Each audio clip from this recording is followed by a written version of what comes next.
ಪೆನಿಯೇಲ್ ದೇವರ ಮುಖವನ್ನು ಕಂಡ ಸ್ಥಳವಲ್ಲ, ಹಳೆಯ ಮನುಷ್ಯನು ಸತ್ತಂಥ ಸ್ಥಳ. ಆದಿಕಾಂಡ ಪುಸ್ತಕ 32ನೇ ಅಧ್ಯಾಯ 24ರಿಂದ 30 ವರ್ಷಗಳನ್ನ ನಾವು ಓದುವುದಾದರೆ, ಪ್ರಾಮುಖ್ಯವಾಗಿ 30ನೇ ವಚನದಲ್ಲಿ ದೇವರ ವಾಕ್ಯ ಈ ರೀತಿ ಹೇಳುವಂಥದ್ದಾಗಿದೆ: ದೇವರನ್ನು ನಾನು ಮುಖಾಮುಖಿಯಾಗಿ ಕಂಡೆನೋ, ಆದರೂ ಸಹ ನನ್ನ ಪ್ರಾಣವನ್ನು ಉಳಿಸ್ಕೊಂಡೆ, ನನ್ನ ಪ್ರಾಣ ಉಳಿಯಿತು, ಅದಕ್ಕೋಸ್ಕರ ಇದಕ್ಕೆ ಪೆನಿಯೇಲ್ ಎಂಬುದಾಗಿ ಹೆಸರಿಡ್ತೇನೆ ಎಂಬುದಾಗಿ ನಾವು ನೋಡ್ತಿದ್ದೇವೆ. ಪ್ರಿಯ ದೇವರ ಸಭೆಯೇ, ಇವತ್ತು ಅನೇಕ ಮಂದಿ ಕ್ರೈಸ್ತರು ಬೇತೇಲ್ನ ಅನುಭವವನ್ನು ಹೊಂದಿಕೊಂಡಿದ್ದಾರೆ, ಆದರೆ ಪೆನಿಯೇಲ್ನ ಅನುಭವ ಅವರು ಹೊಂದಿಲ್ಲ. ಬೇತೇಲ್ನಲ್ಲಿ ಯಾಕೋಬನು ಕನಸಿನಲ್ಲಿ ದೇವರನ್ನು ಕಂಡನು, ಹೌದ್ರಾ?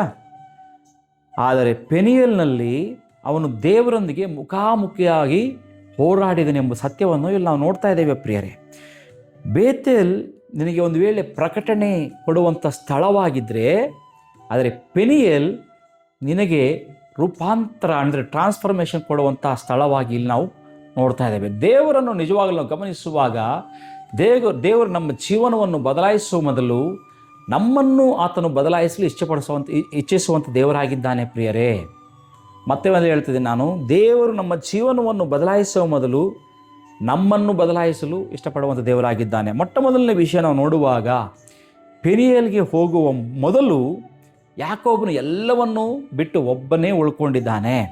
ನೋಡ್ರಿ, 24ನೇ ವಚನದಲ್ಲಿ, ಅದೇ 32-24ನಲ್ಲಿ ಅಲ್ಲಿ ದೇವ್ರ ವಾಕ್ಯ ಹೇಳ್ತದೆ, ಯಾಕೋಬನು ಎಲ್ಲರನ್ನೂ ಕಳಿಸಿ ಒಬ್ಬನೇ ಉಳ್ಕೊಂಡಿದ್ದಾನೆ. ಗಮನಿಸಿ, ಅವನು ತನ್ನ ಹೆಂಡತಿಯರನ್ನು ಕಳಿಸ್ಕೊಟ್ಟ, ಮಕ್ಕಳನ್ನು ಕಳಿಸ್ಕೊಟ್ಟ, ತನ್ನ ಸೇವಕರನ್ನು ಕಳಿಸ್ಕೊಟ್ಟ, ಎಲ್ಲ ದನ ಕುರಿಗಳನ್ನು ಕಳಿಸ್ಕೊಟ್ಬಿಟ್ಟ, ಎಲ್ಲವನ್ನು ಕಳಿಸ್ಕೊಟ್ಟಿದ್ದಾನೆ. ಕೊನೆಗೆ ಒಬ್ಬನೇ ಅಲ್ಲಿ ಉಳ್ಕೊಂಡಿದ್ದಾನೆ ರಾತ್ರಿ.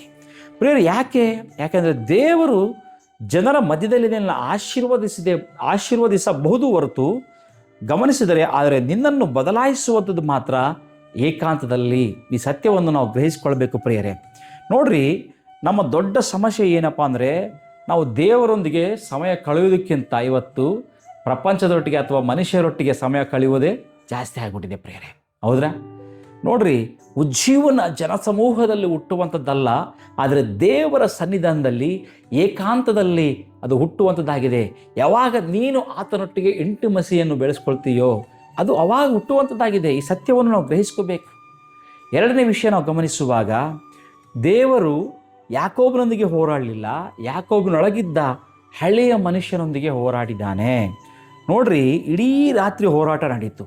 ಆ ಹೋರಾಟ ಕೇವಲ ಆಶೀರ್ವಾದಕ್ಕಾಗಿ ಮಾತ್ರ ಅಲ್ಲ, ಸ್ವಭಾವಕ್ಕಾಗಿ. ಅದಕ್ಕಿಂತ ಹೆಚ್ಚಾಗಿ ನಾವು ನೋಡೋದಾದರೆ, ಯಾಕೋಬ ಎಂದರೆ ವಂಚಕ, ಮೋಸಗಾರ. ನಮಗೆಲ್ಲರಿಗೂ ಗೊತ್ತಿರುವ ವಿಷಯ.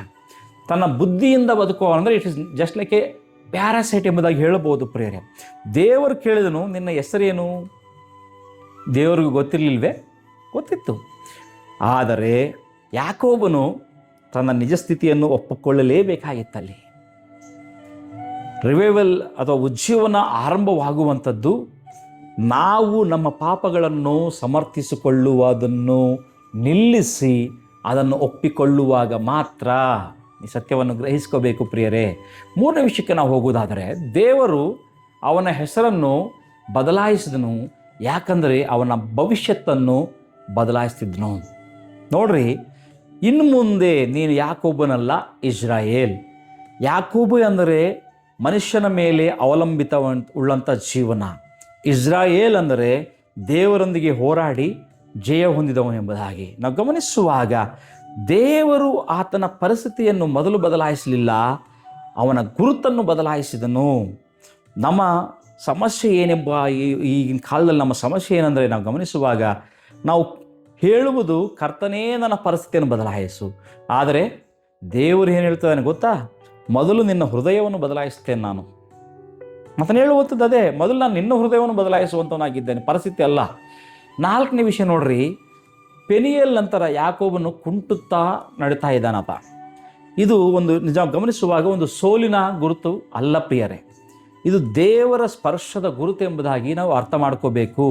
ನೋಡ್ರಿ, ಯಾಕೋಬನು ಮೊದಲಿನಂತೆ ತನ್ನ ಬಲದಿಂದ ನಡೆಯಲಿಲ್ಲ, ಇದು ಅರ್ಥ ಮಾಡ್ಕೋಬೇಕು. ಇನ್ನು ಮುಂದೆ ಏನು ನಡೆದರೂ ಆತನು ದೇವರ ಕೃಪೆಯಿಂದಲೇ ನಡೆಯಬೇಕಾಯಿತು.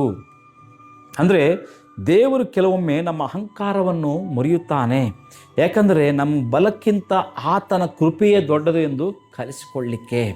ಆತನ ಕೃಪೆ ಮೇಲೆ ನಾವು ಆಧಾರಗೊಳ್ಳುವಂಥದ್ದು ಆತನಿಗೆ ಬಹಳ ಇಷ್ಟವಾಗಿರುವಂಥ ವಿಷಯ. ಕೆಲವೊಮ್ಮೆ ನಮ್ಮ ಜೀವನದಲ್ಲಿರುವ ಮುಳ್ಳು ಶಾಪವಲ್ಲ ಪ್ರಿಯರೇ, ನಮ್ಮನ್ನು ದೇವರ ಹತ್ತಿರಕ್ಕಾಗಿ ಇಡುವಂಥ ಆಶೀರ್ವಾದ.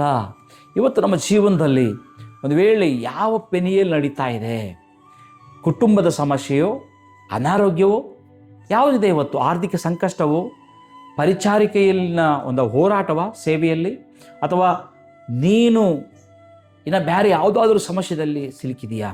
ಆದರೆ ದೇವರು ಹೇಳ್ತಿದ್ದಾನೆ, ನೀನು ಅದನ್ನು ಶಾಪ ಎಂದು ಭಾವಿಸ್ತಿದೆಯಾ? ಆದರೆ ಅದು ದೇವರು ನಿನ್ನನ್ನು ಇಸ್ರಾಯೇಲನಾಗಿ ರೂಪಿಸುವಂಥ ರಾತ್ರಿ ಆಗಿರಬಹುದು. ಈ ಸತ್ಯವನ್ನು ಗ್ರಹಿಸ್ಕೋ ಪ್ರಿಯ ದೇವರ ಮಗಳೇ. ನಾನು ಹೇಳುವಂಥ ಮಾತೇನೆಂಬುದಾಗಿ ನೋಡಿದ್ರೆ, ಇವತ್ತು ದೇವರು ಹೇಳ್ತಾ ಇದ್ದಾನೆ, ನಮ್ಮ ಶತ್ರುವನ್ನು ಸೋಲಿಸುವ ಮೊದಲು ನಮ್ಮ ಅಹಂಕಾರವನ್ನು ಸೋಲಿಸುತ್ತೇನೆ. ಆತನು ಹೇಳ್ತಿರುವಂಥ ಮಾತು, ನಿನ್ನ ಪರಿಸ್ಥಿತಿಯನ್ನು ಬದಲಾಯಿಸುವ ಮೊದಲು ನಿನ್ನ ಹೃದಯವನ್ನು ನಾನು ಬದಲಾಯಿಸ್ತೇನೆ. ನಿನ್ನ ಪ್ರಾರ್ಥನೆಗೆ ಉತ್ತರ ಕೊಡುವ ಮೊದಲು ನಿನ್ನನ್ನು ನನ್ನ ಉತ್ತರವಾಗಿಸ್ತೇನೆ ಎಂಬುದಾಗಿ ಹೇಳ್ತಿದ್ದಾನೆ. ಗಮನಿಸು, ಯಾಕೋಬನು ಪೆನಿಯಲ್ಗೆ ಒಬ್ಬನೇ ಬಂದನು, ಆದರೆ ಇಸ್ರಾಯೇಲ್ನಾಗಿ ಹೊರಟನು. ಆತನು ಆಶೀರ್ವಾದವನ್ನು ಮತ್ತೆ ತೆಗೆದುಕೊಂಡು ಹೋಗಲಿಲ್ಲ. ಕೇವಲ ಅಂದರೆ ನಾನು ಹೇಳ್ತಿದ್ದೆ, ಆತನು ಆಶೀರ್ವಾದವನ್ನು ಮಾತ್ರ ತೆಗೆದುಕೊಂಡು ಹೋಗಲಿಲ್ಲ, ಹೊಸ ಗುರುತನ್ನು ತೆಗೆದುಕೊಂಡು ಹೋದನು. ಈ ಸತ್ಯವನ್ನು ಗ್ರಹಿಸಿಕೊಳ್ಳ್ರಿ ಪ್ರಿಯರೇ. ಇವತ್ತು ನಿಜವಾಗಲೂ ದೇವರಿಗೆ ನಿನ್ನ ಹಣ ಬೇಡ, ನಿನ್ನ ಪ್ರತಿಭೆ ಬೇಡ, ಆತನಿಗೆ ನಿನ್ನ ಸಂಪೂರ್ಣ ಹೃದಯ ಬೇಕಾಗಿದೆ ಪ್ರಿಯರೇ.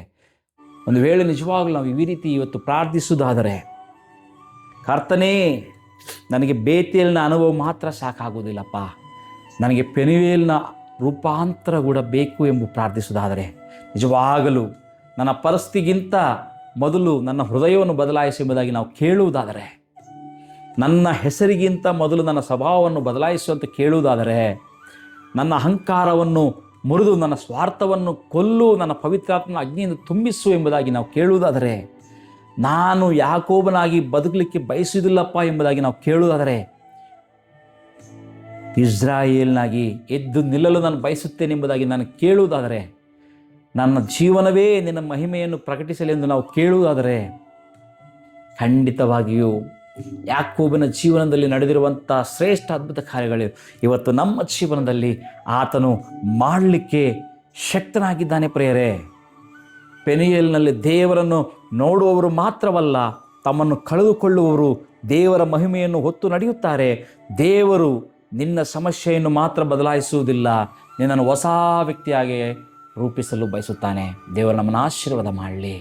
ಆಮೇನ್.